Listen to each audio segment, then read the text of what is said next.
को सिर्फ सर्वाइव करने के लिए इस कूड़े को अलग करके बेचने पर निर्भर रहना पड़ता है, जो कि इन्हें इस साइकिल में फंसे रहने पर मजबूर कर देता है। ये दिल दहला देने वाला है। जब हमने ये प्रोजेक्ट चुना तब मुझे पता था कि ये बहुत मुश्किल होने वाला है, लेकिन मुझे आइडिया नहीं था कि यहाँ पर आना और ये सब देखना इतना दिल दुखाने वाला होगा। मैंने ऐसा पहले कभी नहीं देखा।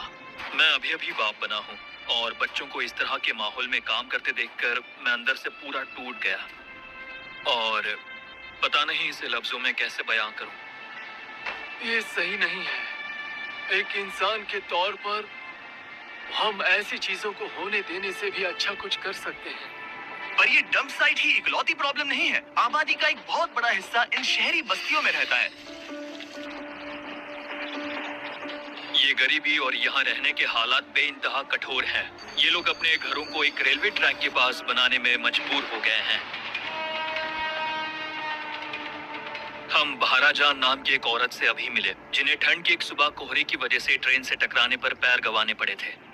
अगर सच कहूं तो ये हमारा अब तक का सबसे दिल दुखाने वाला वीडियो है जो हमने बनाया है। और भले ही ये प्रॉब्लम सुलझाना लगभग नामुमकिन लग रहा है, यहाँ ऐसी एक ऑर्गेनाइजेशन है जो बदलाव ला रही है। ये है शाफकत। इंडिया जैसे एक देश में गरीब लोगों से इस तरह बर्ताव होता है क्योंकि वो कूड़े का काम करते हैं, तो समाज इसी वजह से उन्हें अलग समझते हैं। शाफकत दिल जला शहर के मैनेजिंग पोस्ट पर है। एक ऐसी ऑर्गेनाइजेशन जिसे उनके पिता आलमगीर ने 36 साल पहले बनाया था, जिन्होंने कई साल इस बस्ती में कूड़ा उठाने का काम किया था।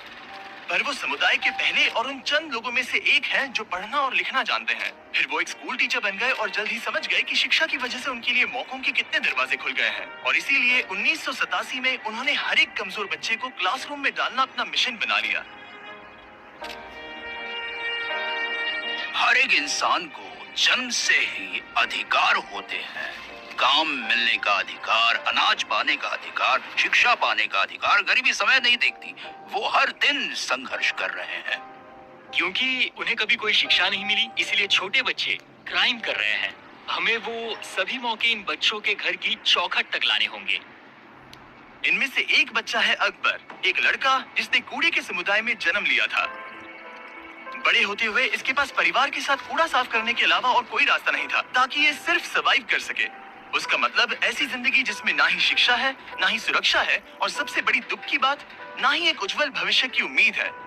लगभग 6 महीने पहले इसके पिता का देहांत हुआ था और उस वजह से परिवार पर बहुत प्रेशर आया था। अब इसकी माँ को कोई सहारा नहीं है और अब इतने सारे बच्चों के साथ पूरे परिवार को बहुत मुश्किल हो रही है। अकबर ने इस बाल मजदूरी की, इस गरीबी की, ऐसे प्रेशर की जिंदगी को नहीं चुना। किसी भी बच्चे को ऐसे नहीं रहना चाहिए।